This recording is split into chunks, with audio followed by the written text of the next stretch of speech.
Jagmeet Singh is speaking for the first time since he announced the end of a power-sharing deal with the Liberals. But he wouldn't say what it would take for him to bring down the Trudeau government and force an election. As Ashley Burke reports, it seems Singh has a new strategy to try and win voter support.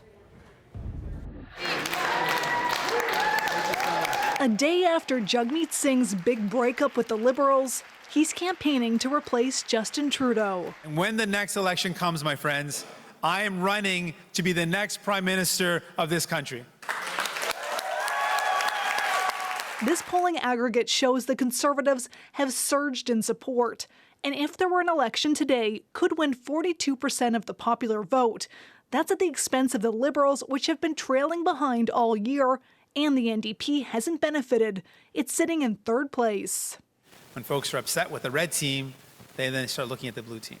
Singh came out swinging against the blue team, trying to distance himself from the Liberals and position himself as the alternative to Pierre Poilievre. Let me be clear. Conservative cuts would take things from bad to worse. Singh stayed on his message track, repeating it more than a dozen times. We have ripped up the agreement with Justin Trudeau. We have absolutely ripped up the agreement with Justin Trudeau, and that means an election is more likely. We have ripped up the agreement with Justin Trudeau. The agreement is done. But despite repeated questions, wouldn't say if he would bring down the government. I will look at any vote that comes before us, and we will make a decision in the best interest of Canadians, as any minority government normally operates. And people know that. They remember what Conservatives do. This is all unfolding during two fierce by-election campaigns. And who is ready to elect common sense Conservative Colin Reynolds in Elmwood, Transcona? The NDP's trying to hold on to a seat in Manitoba and pick up another in Montreal. Now the party's in the spotlight. And it allows them to go to voters in those ridings in particular and say, look, we aren't propping up the unpopular Liberals. You can vote for us and get something different. The move puts the Liberals on shakier ground. Hopefully the NDP will continue to try and deliver for Canadians. Right now they're focused on politics. We're focused on Canadians. Singh says he's ready for an election, but if he plans on triggering one, he won't say when. Ashley Burke, CBC News, Ottawa. And just hours ago, our colleagues at Power and Politics spoke with NDP leader Jagmeet Singh about that decision to rip up the deal. Some of the key pieces that we wanted to have done, the Sustainable Jobs Act is passed. We passed these pieces of legislation.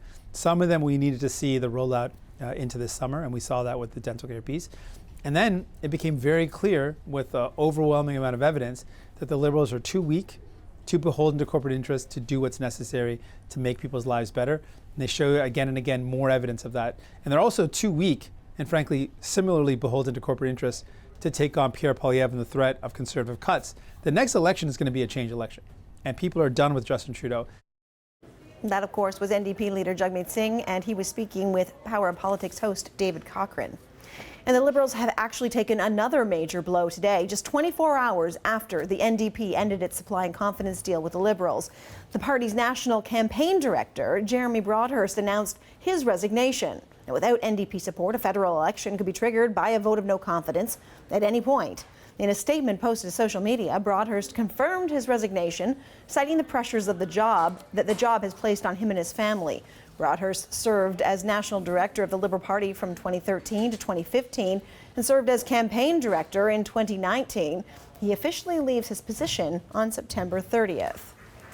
It's a lot of political drama, something our next guest is no stranger to. Warren Kinsella is a political strategist, and among many things, he is a former advisor to Jean Chrétien, sometimes columnist. He was himself a Liberal candidate at one point, and tonight he joins us from Prince Edward County, Ontario. Warren, good to speak with you. Thanks, Sarah. So the federal Liberal Party's national campaign director, Jeremy Broadhurst, has stepped down today. What do you make of the move? It's a blow. It is a problem for the federal Liberals. You know, Jeremy, I've known him for some time. He is a very capable, very smart guy. And, you know, he's got that commodity that is most valuable in politics. He's a winner. He's won campaigns. And, you know, perhaps he looked at what's coming and felt that it was not a winning campaign and stepped away. But for the Liberal Party of Canada, this is a big loss. Well, that's what I wanted to ask you about his reasons. You say perhaps he looked down the line and thought maybe they wouldn't win. He's saying it's because of pressures on his family. What do you make of his reason? Well, the Toronto Star has done some excellent reporting on this, and they are reporting that he told the Prime Minister, you are going to lose. You are going to lose the next election, and I cannot deliver a win to you. And apparently, according to the Star, he felt that he needed to step away.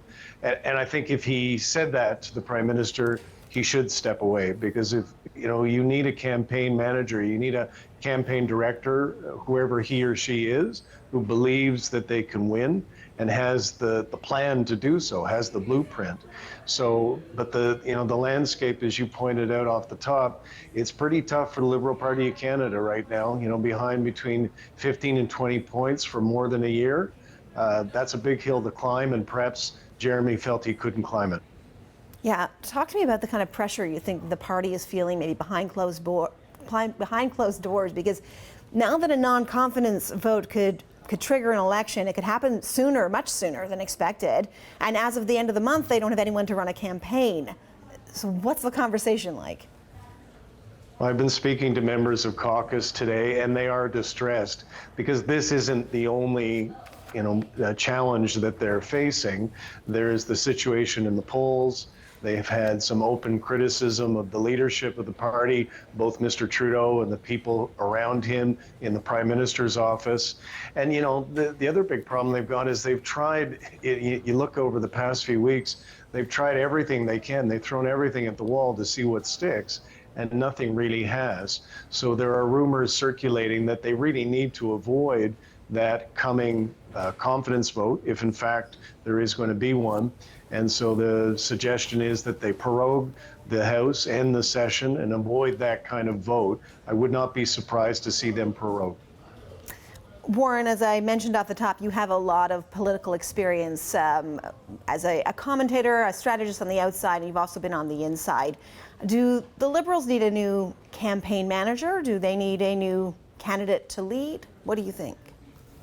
Yeah, when you lose a campaign manager, people come and go in politics, but losing a campaign manager this close to an election is a big deal. The last time I remember something like this happening was when I was much younger, working on the '84 campaign of John Turner, and Bill Lee, his campaign manager, the equivalent of Jeremy Broadhurst, left.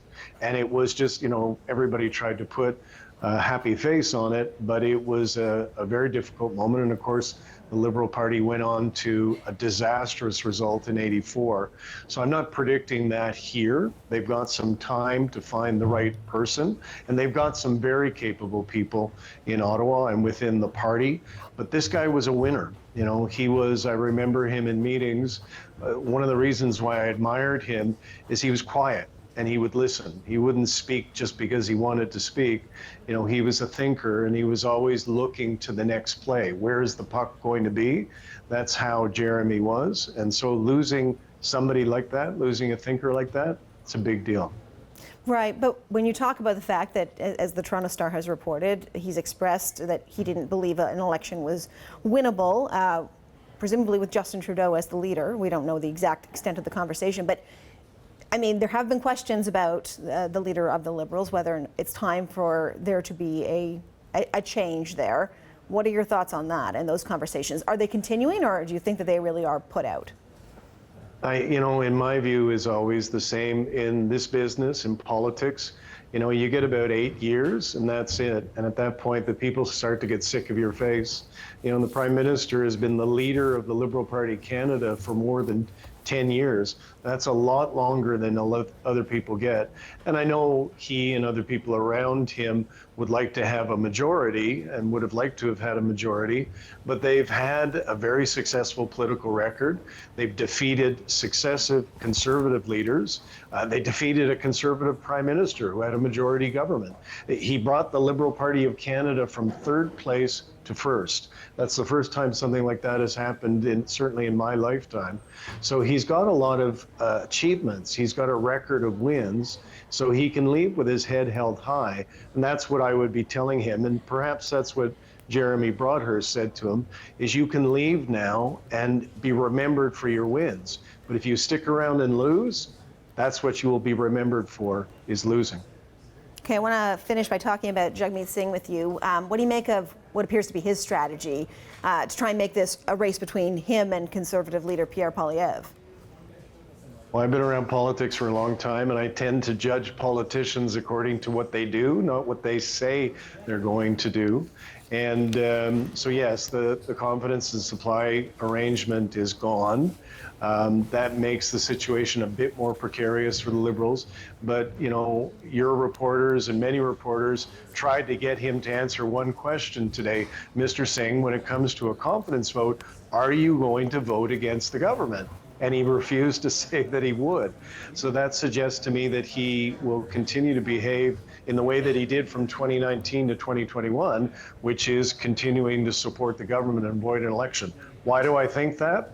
Polling, including just polling a few days ago, showed that he has seen a precipitous drop in support. He could be losing as many as 10 seats if an election were to be held now. He'd be crazy to want to have an election now. So I understand he's got pressure within caucus saying we've got to move away from Trudeau. He's radioactive, he's hurting us, I understand that. But him moving for an election now, that would be a very bad idea. Warren Kinsella, political strategist and CEO of the Daisy Group. Good to talk to you, thanks. Thanks, Sarah.